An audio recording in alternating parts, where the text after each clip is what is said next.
বন্ধুরা আজকের ভিডিওতে এই মার্কেট কারেকশনে একটি গ্রেট কোম্পানি আপনার সাথে ডিসকাস করব। যে কোম্পানিতে মার্কেট যত কারেক্ট করবে তত অপরচুনিটি ক্রিয়েট হবে। এমনকি কারেন্ট মার্কেট প্রাইসেও কোম্পানি গ্রেট ভ্যালুয়েশনে অ্যাভেলেবেল আছে বলে আমি মনে করছি। মাত্র 5-এর পিইতে কোম্পানিটা ট্রেড করছে। তার সাথে কোম্পানির দুটো বিজনেস সেগমেন্টে মেনলি কোম্পানি ফোকাস করে, যার মধ্যে একটা হচ্ছে ইন্ডিয়ার পেট্রোলিয়াম অয়েল সেগমেন্টে company market leading position hold করছে এবং কোম্পানি ইভি চার্জিং স্টেশন হিসেবে ইন্ডিয়ার সেকেন্ড লার্জেস্ট প্লেয়ার হিসেবে অলরেডি মার্কেটে ট্রেড করছে।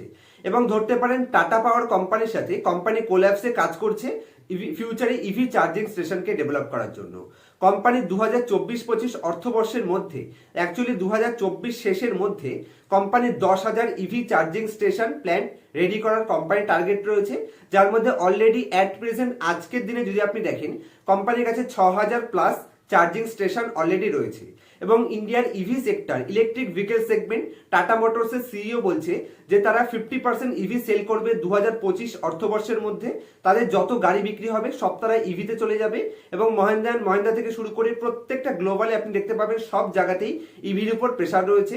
এমনকি ইন্ডিয়াতে যদি আপনি দেখেন লাস্ট 3 বছর ধরে ইভি সেগমেন্ট 49% সিএজিআর গ্রোথ হচ্ছে এবং নেক্সট 2030-এর মধ্যে এই টোটাল টাইম পিরিয়ডে 50% অ্যাভারেজ গ্রোথ। মার্কেটে যত এক্সপার্ট রয়েছে তারা 50% অ্যাভারেজ গ্রোথ এই সেগমেন্টে এক্সপেকটেশন রাখছে। যে কারণে ওভারঅল কোম্পানি আজকের দিনে যে বিজনেস সেগমেন্টে ট্রেড করছে, আজকের পেট্রোল ডিজেল গাড়িতেও কোম্পানি এক্সপোজার রাখতে পারবে এবং ধীরে ধীরে যত ডেভেলপমেন্ট আমরা দেখতে পারবো, যত ইভিতে ধীরে ধীরে ট্রান্সফার হবে, তত কিন্তু কোম্পানির দুদিকটা বজিয়ে রেখে ইকুয়াল কাজ করতে পারবে। এখান থেকে কোম্পানি ক্যাশ ফ্লো জেনারেট করবে এবং ওখানে কোম্পানি টার্ন অ্যারাউন্ড করতে পারবে। যে কারণে কোম্পানির ফুলফিল টার্গেট রয়েছে ফিউচারে কোম্পানি ইভি চার্জিং স্টেশনকে নাম্বার 1 থেকে নাম্বার 2 পজিশনের মধ্যে দুটোকে অবশ্যই কোম্পানি বজিয়ে রাখতে পারবে।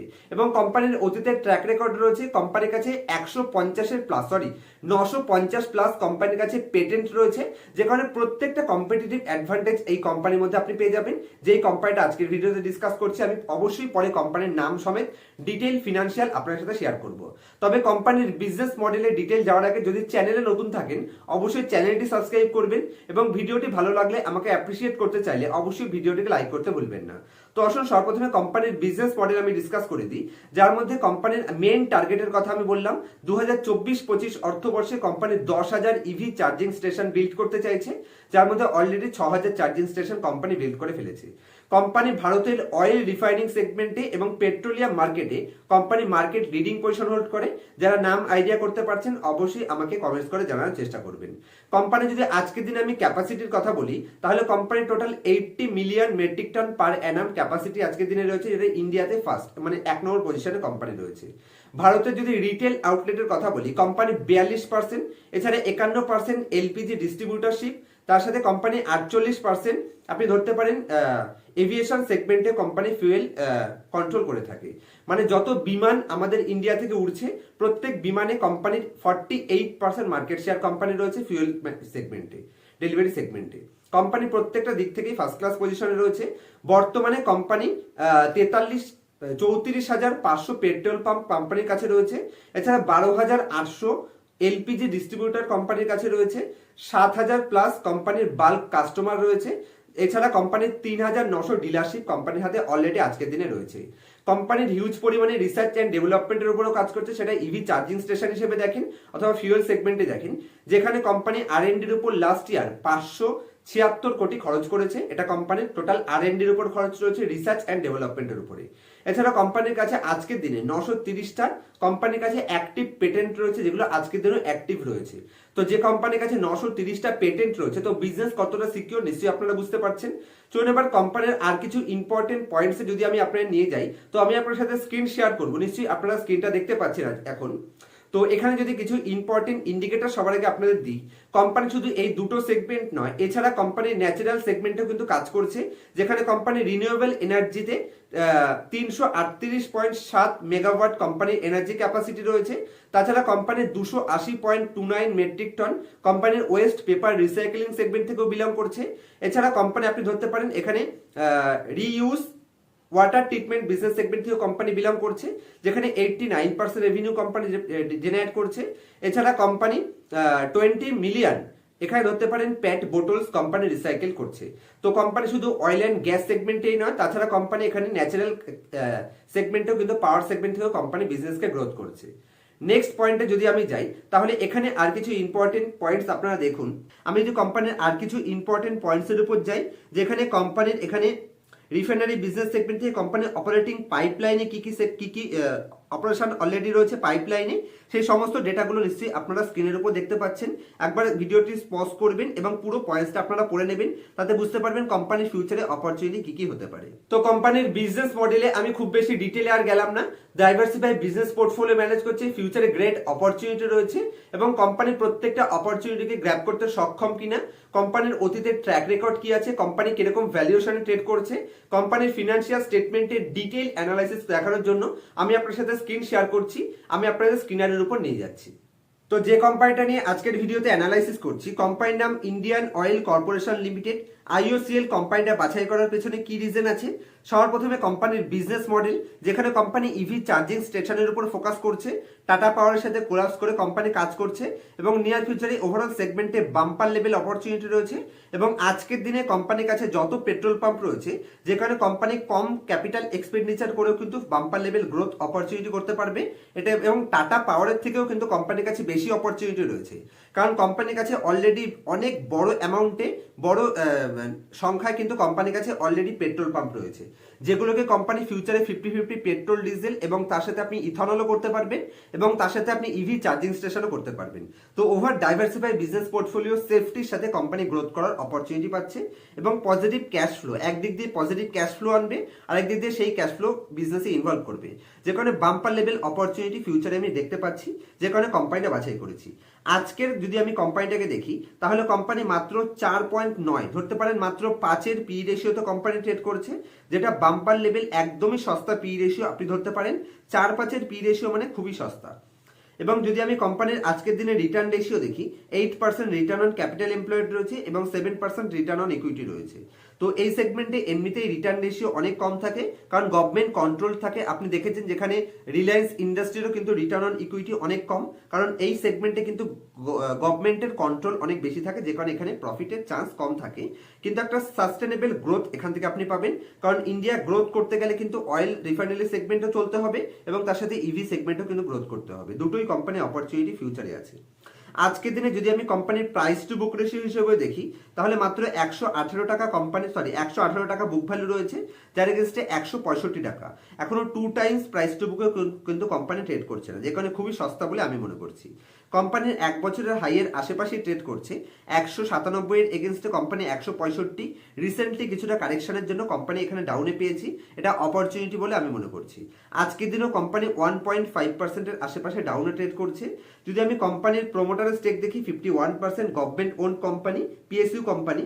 এবং যদি আমি কোম্পানির ডেট টু ইকুইটি রেশিও দেখি 0.7, তো এখানে manageable debt to equity ratio company generate করছে। চলুন এবার কোম্পানির, যদিও কোম্পানি 1 বছর ভালো রিটার্ন দিয়েছে, যদি আমি কোয়ার্টারলি রেজাল্টে চলে আসি তাহলে এখানে 1,01,000, নেক্সট ইয়ার 1,65,000, তারপর 2,05,000 এবং বর্তমানে একটু ডাউনে এসে 1,99,000। কোয়ার্টারলি রেজাল্ট সুপার ডুপার রয়েছে। যদি আমি কোম্পানির নেট প্রফিটে চলে আসি তাহলে 4,000 কোটি, সেখান থেকে 6,000 কোটি, সেখান থেকে অনেকটা ডাউনে 891, কারণ আমরা সবাই জানি প্যান্ডেমিকের এফেক্ট। এবং তার সাথে বর্তমানে আজকের দিনে যদি আপনি দেখেন bottom line company year on year বেসিসে লাইফ টাইমে সব থেকে হাইয়েস্ট রয়েছে। যদি আমি কোম্পানির প্রফিট অ্যান্ড লস স্টেটমেন্টে আসি তাহলে কোম্পানি হিস্ট্রি থেকেই কন্টিনিউয়াসলি ফার্স্ট ক্লাস গ্রোথ দেখাচ্ছে। Average company 4 lakh crore top line থেকে ইনক্রিজ করে আজকে কততে রয়েছে, লেটেস্ট ইয়ারেও কোম্পানি হাইয়েস্ট লেভেল 8,41,756 কোটি পোস্ট করেছিল। ট্রেলিং 12 মান্থেও কোম্পানি 7,81,574 কোটি পোস্ট করে বসে আছে। বছর শেষ হতে হতে company highest level top line এখানে সেলস করতে পারবে, এ নিয়ে কোনো ডাউট থাকা উচিতই নয়। কোম্পানির অপারেটিং প্রফিট মার্জিন অতীতের তুলনায় কন্টিনিউয়াস এখানে ইমপ্রুভমেন্ট হচ্ছে। বর্তমানে কোম্পানি অ্যাভারেজ হাইয়েস্ট লেভেলের আশেপাশেই ট্রেলিং 12 মান্থও company operating profit margin post করেছে। ভোটের পরে এই সেগমেন্টে আরো প্রফিট বাড়বে, তার রিজন আমি আর আপনাদের বলছি না, আপনারা নিশ্চয়ই আইডিয়া করতে পারছেন।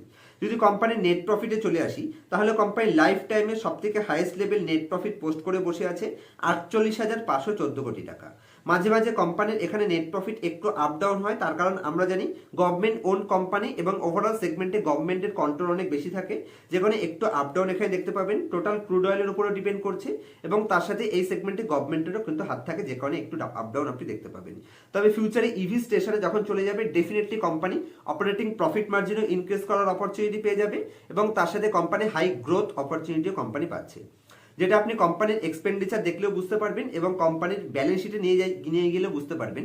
দেখুন ব্যালেন্স শিটে যদি আপনি কোম্পানির ফিক্সড অ্যাসেট দেখেন তাহলে আপনি ইজিলি দেখতে পাচ্ছেন ফিক্সড অ্যাসেট কোম্পানির প্রত্যেক বছর কন্টিনিউয়াসলি বাড়ছে এবং আজকে কোম্পানির হাইয়েস্ট লেভেল ফিক্সড অ্যাসেটে কোম্পানি বসে আছে। আর এখানে একটু রিফ্রেশ না করলে এখানে কোম্পানির সিডাব্লিউআইপি দেখতে পাবেন না। আমি একবার রিফ্রেশ করে আপনাদের দেখাবো, তা নাহলে ওখানে পয়েন্টসগুলো উঠছে না। আমি আপনাদের ব্যালেন্স শিটের মধ্যে নিয়ে যাচ্ছি। ব্যালেন্স শিটে আসলাম, কোম্পানির সিডাব্লিউআইপি যদি আমি দেখি কন্টিনিউয়াসলি কোম্পানির বড় বড় অ্যামাউন্টে সিডাব্লিউআইপি চলছে। লেটেস্ট 2 বছরেও কোম্পানি 51,133 কোটি এবং 51,642 কোটি এত বড় বড় কোম্পানির ক্যাপিটাল ওয়ার্ক ইন প্রোগ্রেসে কাজ চলছে, কারণ কোম্পানি ইভিতেও কাজ করছে, তার সাথে কোম্পানি নিজের বিজনেস সেগমেন্টে গ্রোথ করছে এবং তার সাথে ফিউচারে আমরা জানি ইথানলও প্লে হবে, যেখানে কোম্পানির কাছে অপরচুনিটির কোনো কমতি আছে বলে আমি মনে করছি না, যেখানে কোম্পানি ক্যাপিটাল এক্সপেন্ডিচারের উপরেও কিন্তু ফোকাস করছে। আমি যদি কোম্পানির আজকের দিনের শেয়ার হোল্ডিং প্যাটার্নে চলে আসি, এখানে স্ট্রং হ্যান্ড কি করছে, রিটেলের কাছে কি চিপকে দিচ্ছে নাকি, সেটা একটা ইম্পর্টেন্ট রোল, যেখানে লাস্ট 5টা কোয়ার্টারকে যদি আমি সবসময় আপনাদের কাছে বেশি গুরুত্ব দিয়ে বোঝানোর চেষ্টা করি, কারণ অতীতে কি হয়েছে না হয়েছে দেখার দরকার নেই। লেটেস্ট 5টা কোয়ার্টারে যদি আমি দেখি তাহলে 1 বছর প্লাস একটা কোয়ার্টার অনেকটাই বড় টাইম পিরিয়ড। সেম টাইমে রিটেলের কাছে 10% স্টেক ছিল, আজও 10%ই রয়েছে। এইটুকু যে আপ ডাউন হচ্ছে এটাকে কোনো আপ ডাউন বলে না। কিন্তু তার সাথে যদি আপনি এফআইআই ডিআইআই দেখেন, দেখুন এফআইআই 7% থেকে স্টেককে ইনক্রিজ করে অলরেডি 2% ইনক্রিজ করেছে এবং ডিআইআই তারা 11% থেকে তারা ডিক্রিজ করে 10% করেছে। তো রিটেল পাবলিকের কাছে যা ছিল তাই রয়েছে। ডিআইআই 1% মতন বিক্রি করেছে, সেটা এখানে এফআইআই পারচেস করেছে। প্রোমোটার 51% ছিল, 51% এখানে বহু বছর ধরে হোল্ড করেছে। তো প্রত্যেকটা পজিটিভ সাইন আমি কোম্পানির মধ্যে দেখতে পাচ্ছি। এমনকি ওভারঅল কোম্পানি যে সেগমেন্ট থেকে বিলং করছে সেই টোটাল সেগমেন্টেই বাম্পার লেভেল অপরচুনিটি আছে। ইভি ফিউচারে যত গ্রোথ করবে, ইভি চার্জিং তো আপনাকে করতেই হবে। আপনি রাস্তায় গাড়ি নিয়ে বেরিয়েছেন, যদি চার্জ ফুরিয়ে যায় এবং বাড়িতে টুকটুক করে কতক্ষণ চার্জ দেবেন, তার এগেন্স্টে আপনি 1 ঘন্টায় ইভি চার্জিং স্টেশনে গিয়ে চার্জ করতে পারবেন এবং ফাস্ট চার্জিং ফ্যাসিলিটি সেখানে পেয়ে যাবেন। নিত্য নতুন ইনোভেশনও সেখানে হচ্ছে। কোম্পানি রিসার্চ অ্যান্ড ডেভেলপমেন্টের উপরে কিন্তু বাম্পার ফোকাস করছে, যেখানে ফিউচারে তো সুপার ডুপার অপরচুনিটি আছে এবং যেখানে টাটা এবং আইওসিএল একসাথে দুজনে মিলে কাজ করছে, ডেফিনেটলি এখানে একটা ফার্স্ট ক্লাস অপরচুনিটি আছে বলে আমি মনে করছি। এবং কোম্পানি যেই ভ্যালুয়েশনে ট্রেড করছে সেই হিসেবে কোম্পানি গ্রেট প্রাইসে রয়েছে এবং গ্রেট ভ্যালুয়েশনে আছে বলে আমি মনে করছি। এবং কোম্পানি একটা ভালো ডিভিডেন্ডও কিন্তু আমাদের পে আউট করে। যদি কোম্পানির ডিভিডেন্ডটা আমি একবার আপনার সাথে দেখে দিই যে কতটা কোম্পানি ডিভিডেন্ড পে আউট করছে। আজকের দিনেও company 3% rate dividend yield 3% provide করছে। তার মানে দেখুন মাত্র 5-এর পিতে কোম্পানি ট্রেড করছে, তার সাথে কোম্পানি আপনি 3% ডিভিডেন্ড পাচ্ছেন। তার মানে কোম্পানি একদমই সস্তা বলে আমি মনে করছি। যদিও ডিভিডেন্ড দেখে কোনো কোম্পানিতে আমি ইনভেস্ট করি না, কিন্তু এই টাইপের কোম্পানিতে আপনাকে ডিভিডেন্ড দেখতে হবে, কারণ এই টাইপের কোম্পানি ডিভিডেন্ড আজীবন দিয়ে এসছে এবং ডিভিডেন্ড দিয়ে যাবে। এবং যেই ভ্যালুয়েশন ট্রেড করছে সুপার ডুপার অপরচুনিটি আছে। তবে কোনো ধরনের বাই অথবা সেল রিকমেন্ডেশন হিসেবে নেবেন না। যদি আপনারা কোম্পানিটাকে 2-3 বছর হোল্ড করতে পারেন, ডেফিনেটলি বাম্পার লেভেল অপরচুনিটি রয়েছে। এবছরও কোম্পানি 100%-এর আশেপাশে রিটার্ন দিয়েছে, কিন্তু এখান থেকেও বাম্পার লেভেল অপরচুনিটি রয়েছে। ইনভেস্ট করার আগে নিজের ফিনান্সিয়াল অ্যাডভাইজারের সাথে আলোচনা করে তারপর যে কোনো কোম্পানির শেয়ারে এন্ট্রি অথবা এক্সিট প্ল্যান করবেন। দেখা হবে নেক্সট ভিডিওতে। যদি এই ভিডিওটা রিলেটেড অথবা স্টক মার্কেট বা বন্ড মার্কেট বা ইনভেস্টমেন্ট রিলেটেড কোনো ধরনের কোয়ারিজ থাকে, আমাকে নির্দ্বিধায় কমেন্ট করবেন। একটু লেটে হলেও আমি আমার তরফ থেকে বেস্ট রিপ্লাই দেওয়ার চেষ্টা করি এবং প্রত্যেকটা কমেন্টের রিপ্লাই আপনি পেয়ে যাবেন। দেখা হবে নেক্সট ভিডিওতে কোনো ইনফরমেটিভ টপিকের সাথে। যদি আমার কাছ থেকে advance level fundamental analysis personal ক্লাসে শিখতে চান, তাহলে স্ক্রিনের উপর মোবাইল নাম্বার দেখতে পাচ্ছেন, আমার সাথে কন্ট্যাক্ট করতে পারেন, যেখানে একদম বেসিক থেকে শুরু করে এক্সট্রাঅর্ডিনারি অ্যাডভান্স অ্যানালাইসিস পার্সোনাল ক্লাসে অফলাইন এবং অনলাইন। আমি হায়দ্রাবাদে থাকি, সামনের মাসে মার্চের 22 তারিখ আমি কলকাতা আসছি, তো সেই সময় অফলাইন ক্লাসও হবে, ফেস টু ফেস ক্লাস। যারা অফলাইন ক্লাস করতে চান তারাও যোগাযোগ করতে পারেন, যারা অনলাইন ক্লাস করতে চান অলরেডি ক্লাস চলছে, আপনারা যোগাযোগ করতে পারেন। আজকের মতো এই অবধি রাখছি, পরে অন্য কোনো ভিডিওতে আবার দেখা হবে।